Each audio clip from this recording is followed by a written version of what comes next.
How much does closing your credit card hurt your credit? Do not close them, even if you're not using them. You got to stay tuned. I'm going to give you every tip on how to keep your card healthy, you healthy, your credit healthy. This one's urgent.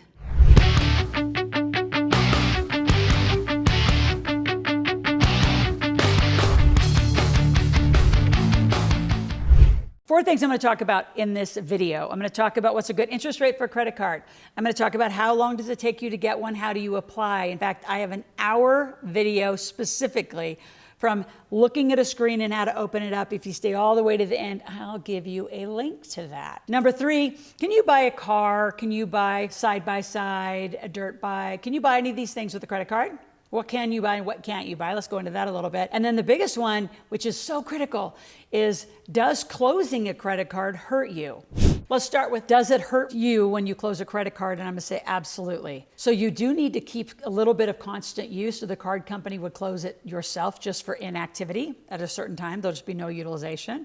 So keep active use, appropriate use that you can pay off. I don't care if it's even $100, they won't close it. But if you decide to close it, which there are gurus and experts that you have heard for decades say, close your cards and freeze your cards and cut up your cards. No, use appropriate use of cards. So when you close a card, just because you don't want to use it anymore, your debt to income ratios and your available credit actually gets very tangled up. So it's going to hurt you in the future to actually close cards. In fact, in this financial system, when you close anything, down from bank accounts to corporations, to including LLCs, when you close things, that shutdown doesn't support you at all, right? Low maintenance can support you more than closing. So it's really important you understand that. Don't just go close credit cards. And for you parents out there, if you're irritated with your 18, 19, 22-year-old kids because they went off to college got a bunch of credit cards and you didn't approve it, well, you didn't educate them. You should have educated them in the beginning. You don't have them just cut those cards up. I've had a lot of parents totally hurt their kids in their young 20s because they didn't know either, and they cut those cards up to stop the kid from using it. If anything, the parents could take them back. If anything, give me your kid and I'll train them. But they need to keep low utilization and pay them off, keep it at 0% to actually work that credit score back up. So that's going to help them more, keeping it open. Even if it's on $100 a month and pay it off, it's going to help you more than a total closure. What's a good interest rate on a credit card? 0. 0. So first of all, I'm going to back up and educate you a little. Debt is the cost of money. So debt is the cost of money means somewhere in it you are going to be paid interest. Like, I'm a hard money lender. I've lent money to people most of my life. I actually love that investment, and I get first position on their property. So they don't pay me back, I take over the property, thank you. So I will only do it in first position. Some of you investors out there, you don't know enough, so you take second positions. Debt will trump you all the time, and first position will trump you. That's just like a really big gamble, very odd. There are a few ways to do it, but that's a different investing conversation. So when you're paid interest, 10, 12, 15%, it's a happy day. When you're paying interest on credit cards because you're not spending and using right, it's a really bad day. Some of you, because you just don't know, you're spending 15, 18, 21, 28. I've seen as high as 31% on credit cards if you don't use them right. So who makes the money? The banks, right? The credit card companies, which are supported by banks. So why would you ever pay that kind of money? You can't even make that money on an investment, much less pay it that way. So people's concept of debt and credit card drives me crazy, because wealthy people use debt and credit cards as an asset, as a tool. In fact, I just started teaching it that way. If you want a debt program, we're going to put it in the asset column because it is an asset used right. Why even deal with debt management and reconsolidation? Don't get yourself there. So if you're watching this and saying, I'm already there, I do have solutions for you. So email our office, call our office, and we'll help you get out of your problem. But if you're healthy on the front side and you have some good credit, keep your interest rate at 0. You say, well, how do I do that? You pay it off every month. And if you're already past it and you've got 8 and 10 and 12%, go renegotiate with the card company that you have first. That's the first thing I would do. Go renegotiate with them. They're already used to having you. They're used to your behavior. They're used to your history. It's easier just to say, I want 0%. And I'm going to pay it off every month. Now, they may or may not believe you. They're going to have to see that pattern for a few months, so do it. And it might take you 60, 90 days to prove it. Or you can just actually card jump. I'm not a huge fan of that because the system is going to see you do it. But you could just go over to a different credit card company, get a 0%, transfer your balance, and now you're at 0%. 0 is where you want to stay, but you've got to be responsible. Do not use your card if you don't have the money to pay for it. You're not using your card hoping you make money, especially if you're not an entrepreneur and you can't just turn on your money-making machine. If you want to turn on your money-making machine, I'm going to give you tickets to a marketplace I do every 3 weeks, and we'll teach you how to turn on a marketplace and turn on your money-making machine. It's not difficult. So let's stay on debt. I want to back up and tell you even a bigger issue about debt and interest and why it makes the world go round. Banks. Banks are on a 10x structure for debt. It's called an arbitrage. So when you put in money, say, I'm going to get you up to $100,000, $200,000, $300,000 company. For $100,000, you give the bank $1 million to lend down. They take that money and they're going to borrow it out to consumer loans. Now, you don't get any of that interest because you put your deposit in.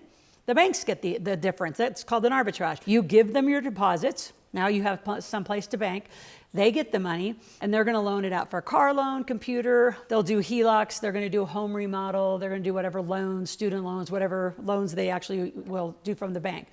They make all that interest. And minimum, given higher interest rates, they're getting 5, 8, 9. The more interest they get, it depends on your credit and your credit worthiness. So since banks have been living from the beginning of time on the arbitrage of your deposits, interesting, you don't make a dime. There's a way to negotiate banks. Go to my search bar up above and we'll talk about banks. I've got a lot of videos on how to start handling and being in relationship in a healthy way with banks. But debt is something I want you to get comfortable with. This old adage, if I need to be debt-free, is a lie if you want to get wealthy. It doesn't even coexist. Now, you can go some of the folks that are out there, I'm going to say the older, generation who love to be debt-free. That's fine. I mean, later in life, if you want to pay it all off and then do your inheritance where there is no debt that's going to carry forward. But guess what? Debt's actually assumable by the next generation in a generational wealth plan. So when we had an airplane, I had like a 1.6 or 1.8% loan on a $3 million aircraft. And in aviation, I'd put $1 million down and I financed the other $2 million. So think about it. Why would I have ever taken $2 million to pay off really cheap money? Even if it was 3%, I wouldn't have paid it off. I'm going to take $2 million and I'm going to go invest it at 12, 15, 20, 30%. Now I'm making all the money on that money, which is more than enough money to then pay the payment. See, that's using good debt. And so many of you got it all tangled up because no one's ever taught you how money really works. And it's not difficult. You just got to be smart about it. And the core of it is you have to learn to make money to pay for the life you want. So the answer isn't, I have credit card debt and I have all these problems. No, you have an income problem. You don't have a debt problem. So let's solve the right problem. So what's the best interest rate to keep on credit cards? 0. And we'll help you get there. Some of you who have totally tangled up your life, which we're working with a lot of student athletes. I got student athletes that didn't know how to even open a credit card application at 18 years old. From the minute you apply, will determine whether you're going to get how much you're going to get and what the lines of credit you're going to get. So let us help you from the beginning. And parents out there, I just wrote a book, Make Your Kids Millionaires. We talk a lot about it in the book. I have tons of videos here on the channel. So while you're here, by the way, subscribe to my channel, click the notification button. And kids as low, it's like as 8 years old should be watching this channel. 5 days a week, financial literacy, new information about money every day. All right, is that a deal? And pass this on, share it, like it, help. Back to debt. If you have problems, we'll help you fix them. Some of you have got big problems, like some of the athletes I was talking about, they're at 500, 520. It might take a year to get them really fixed that they're even gonna get a better credit, credit card system. But start paying them off. Even in that process, start paying them off every month. All right, so how do you apply? I'll tell you the biggest mistake in applications is you don't declare your income. You fill out the application from the place that your psychology or your bank account is, which is you don't have a lot of money. So you're going to work with us and we're going to project a year income. Like, what are you going to make in the next year? And I have a guaranteed system to make you 100 grand, but you have to do everything I say. So let's just say you want to make 100 grand. Well, that's $8,333 a month.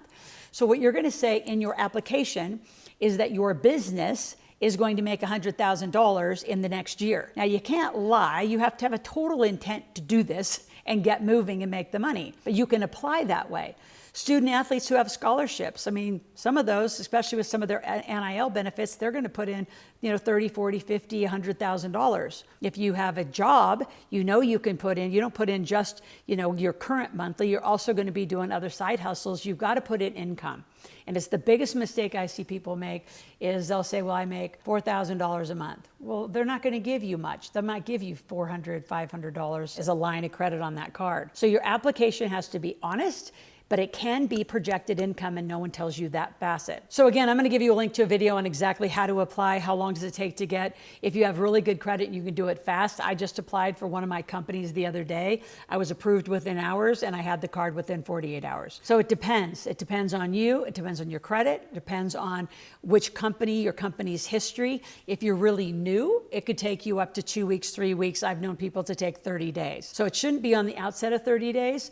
And again, you should apply and your company should apply, all right? And again, I'm a huge fan of American Express, Discover.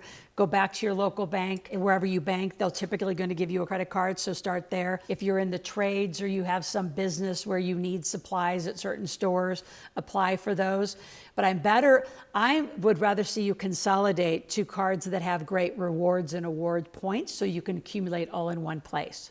Now, number 3, can you buy a car? A side-by-side, dirt bike, boat, RV.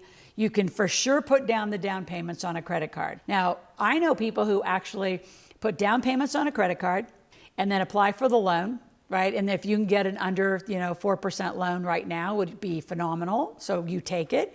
And I want to talk about that. I had a client I was just talking to the other day, and they did exactly that. They put money down and they applied for a loan.